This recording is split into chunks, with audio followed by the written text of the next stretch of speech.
Gist on the street is that newborn babies cry a lot at night because they don't want their parents to, do and have another one when they are still there.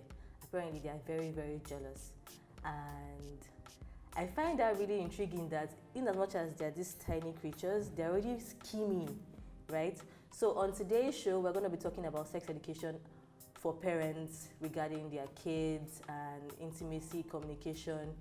And with me today, I have these awesome people that do not need any introduction, but I'll let them razzmatazz you. So, my darling.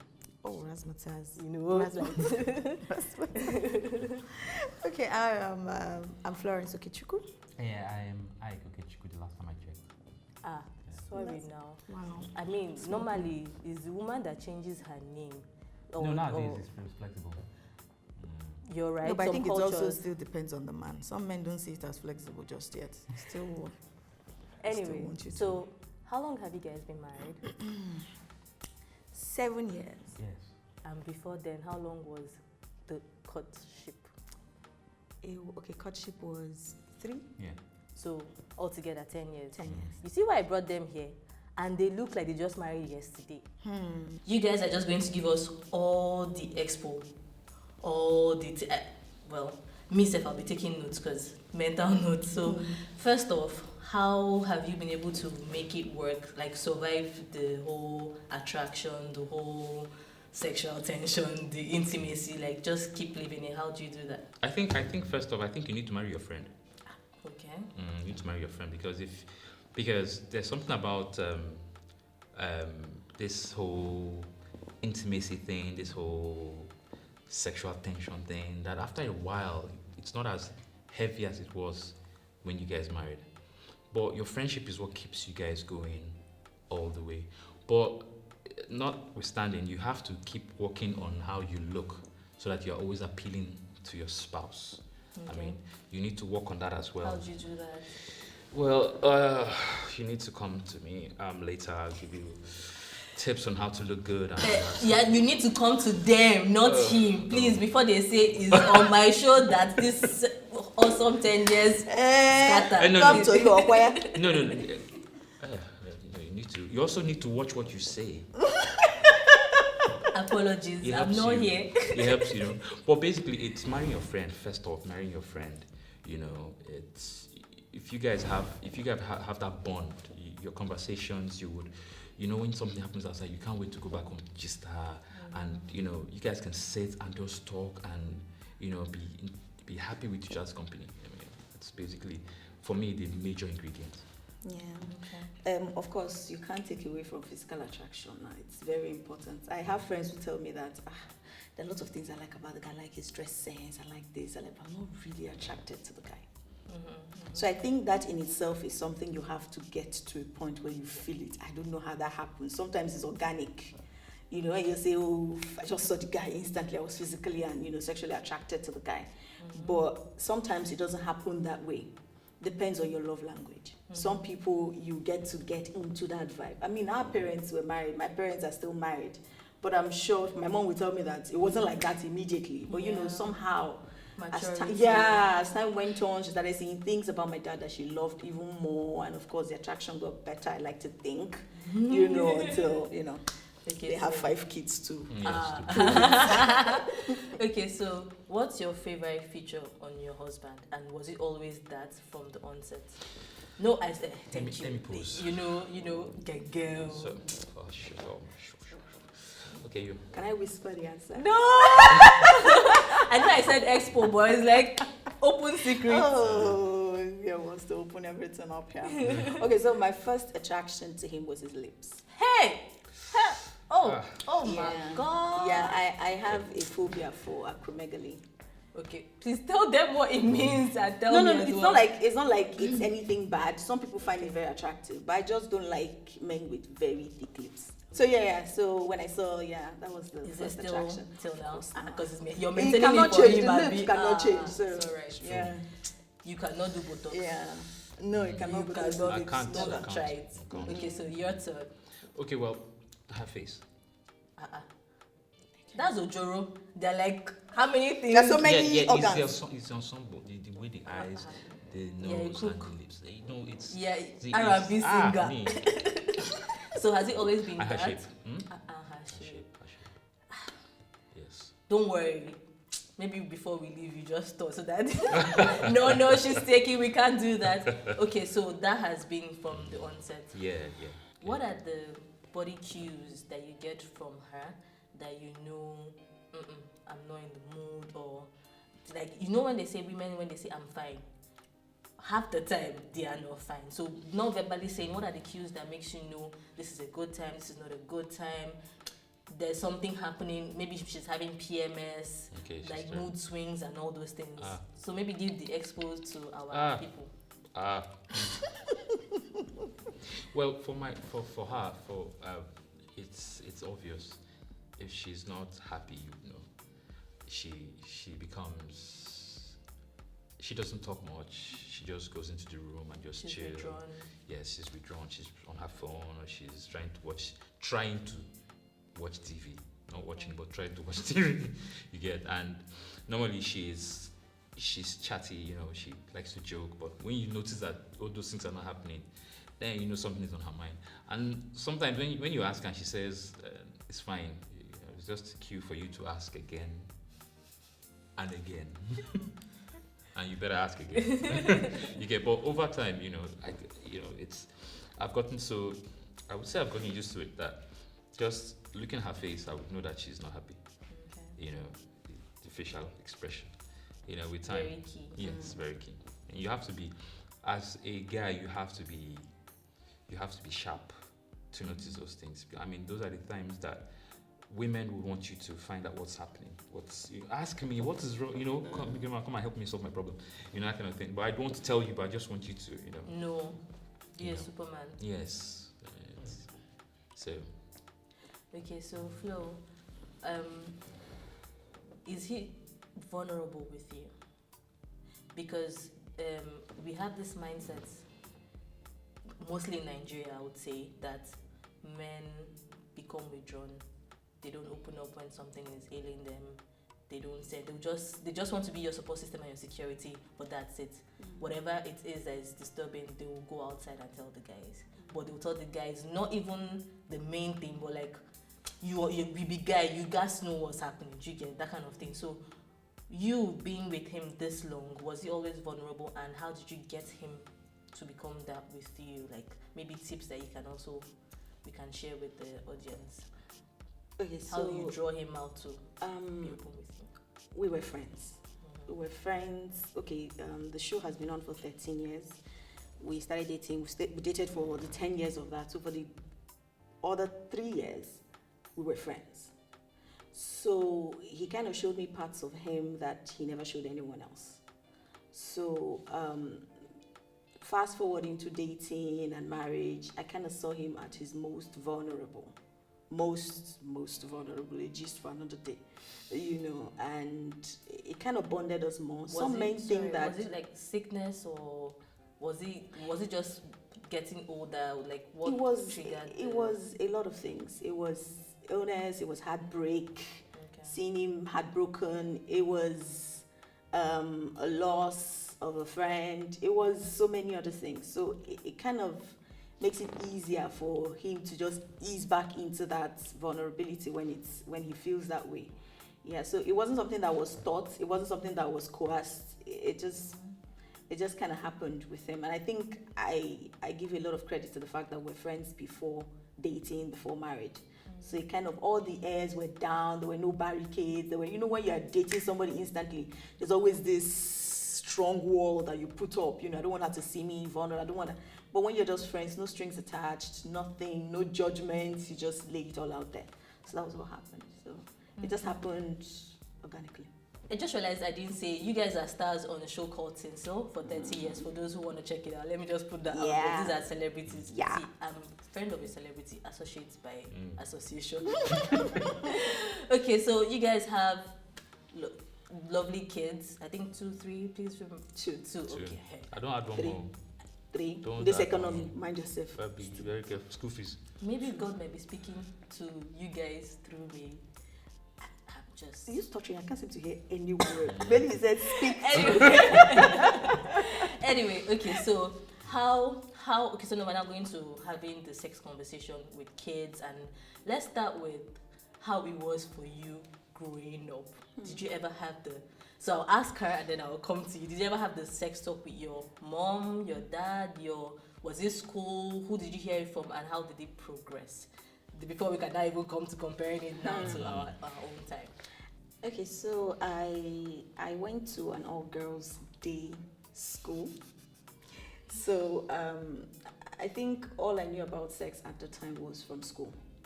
I mean, we had a principal who would spend 2 to 3 hours, on the assembly ground telling you about how boys will get you pregnant and you will get an abortion and then you will die. It's always a very...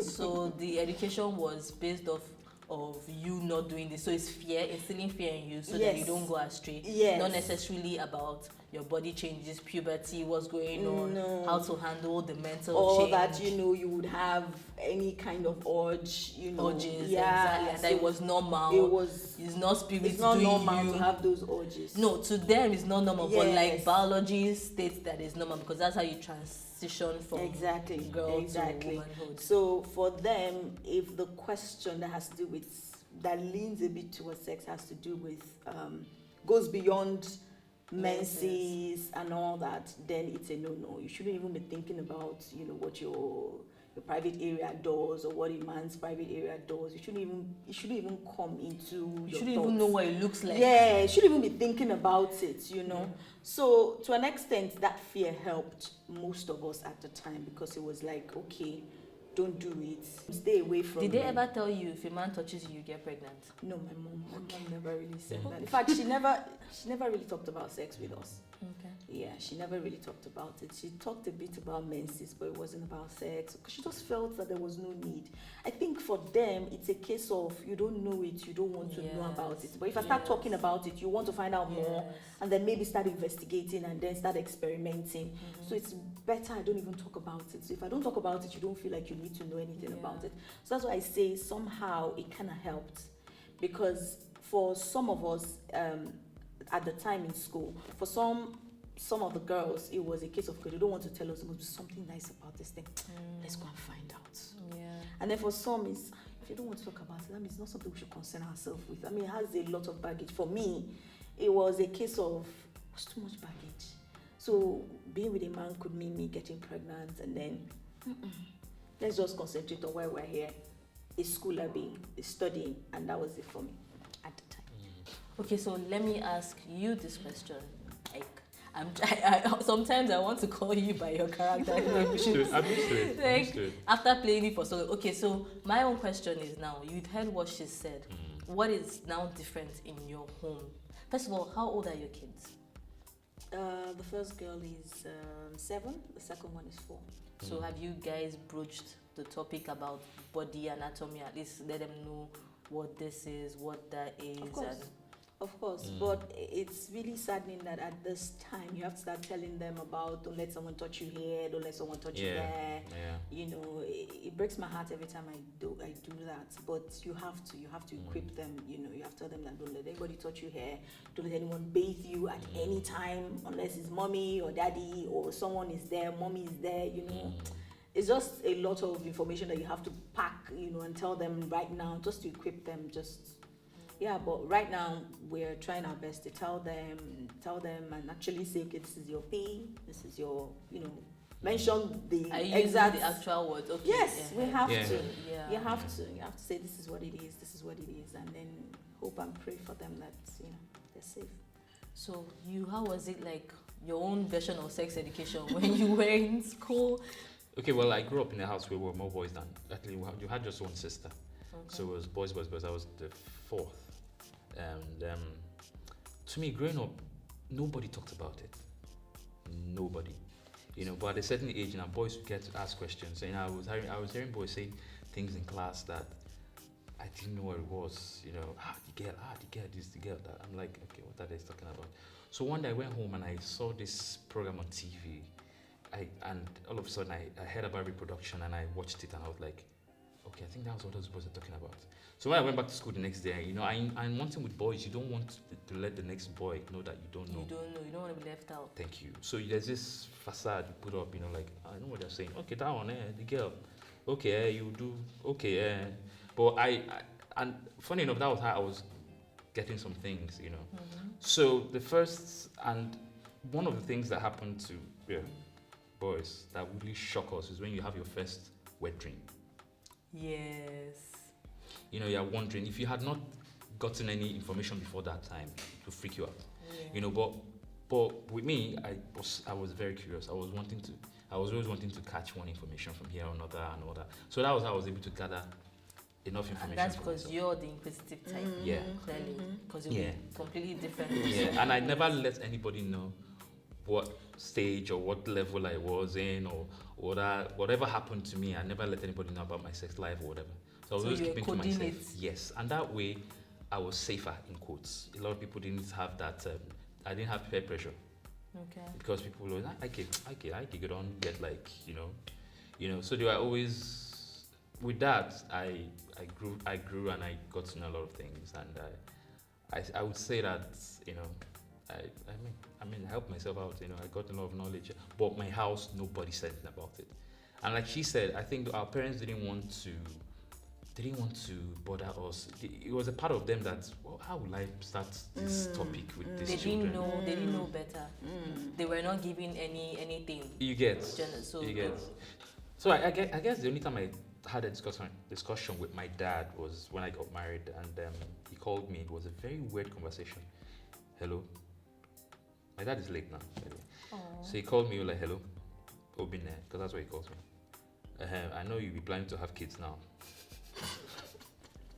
I'm like, okay, very weird. Okay, yes, Dad. Good. You have to wait a while before you meet your wife. I'm like, wait a while before you what? Yes, so that you will be very. I was like, oh, Daddy, okay, I think I understand what you're saying. No, let's just end this conversation. That was the only time I had. And it was very awkward. And it was very awkward. Yeah. So you can understand where they were coming from. They didn't know. They didn't know how to convey this kind of information. And like he said, if you don't talk about it, people won't do it. As in, the kids won't do it. That's what they felt. If they don't tell them about sex. If you don't talk about it, it doesn't exist. It doesn't exist. It's not exactly. Because let's call a spade a spade. One of the major problems, or rather, one of the things that actually make people have sex is peer pressure. Yes. You want to, because okay, this person's having it. Let me see how it's. Let me see.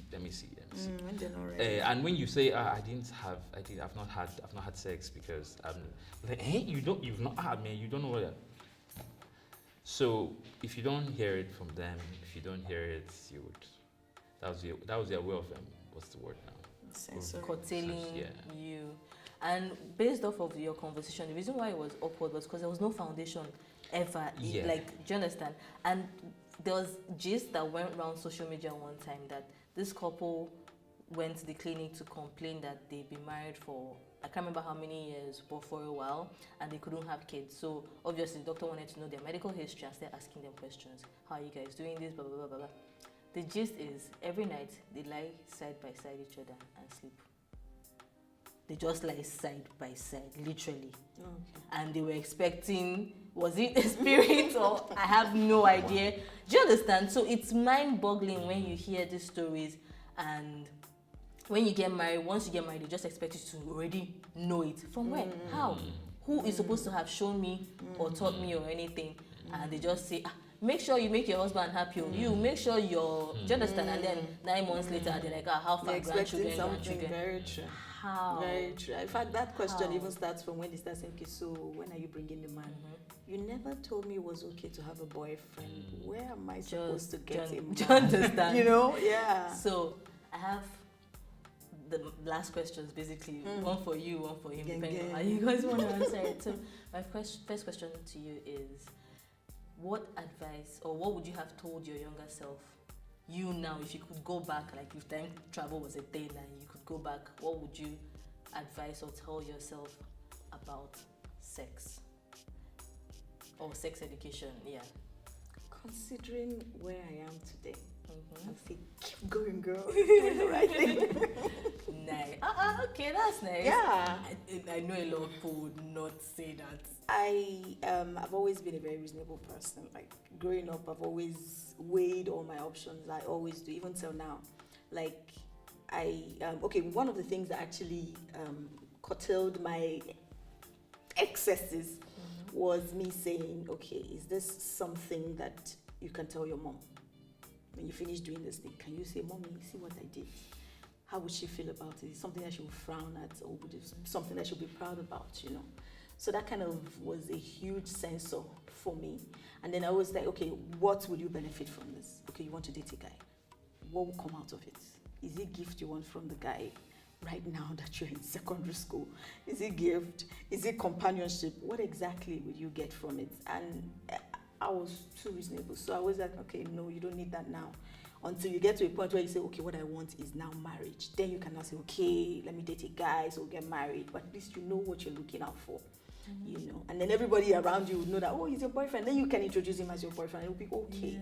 You know, so for me, it wasn't an option to have a boyfriend when I wasn't ready, when marriage wasn't on the table, or when being a mother wasn't on the table, you know. So yeah, that kind of censored me a great deal.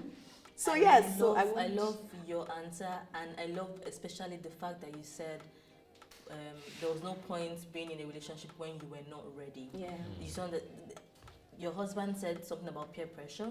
The thing that we need to teach kids is there's peer pressure, yes, but also how do you bounce back from it? Like how do you? So let me tell you how I handled peer pressure.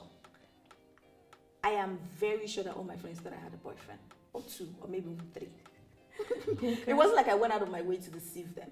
But it was just a case of one, I selected friends that I knew we all shared the same thought factor. So it wasn't a case of if I tell them I don't have a boyfriend, they would castigate me because they all had tons of boyfriends. So I selected my friends based on my own ideology as well. So we all thought the same way. So when I'm talking about A, they're saying A as well. So I think that's another thing that young people should look at. Getting friends that you all share the same, you know, the same thought factor. You know, and then of course you don't tell people too much things unless you want validation from them now. I have made up my mind that I'm not ready for a relationship. I don't have to start telling my friend, I'm not going to get married, I'm not going to have any relationship now.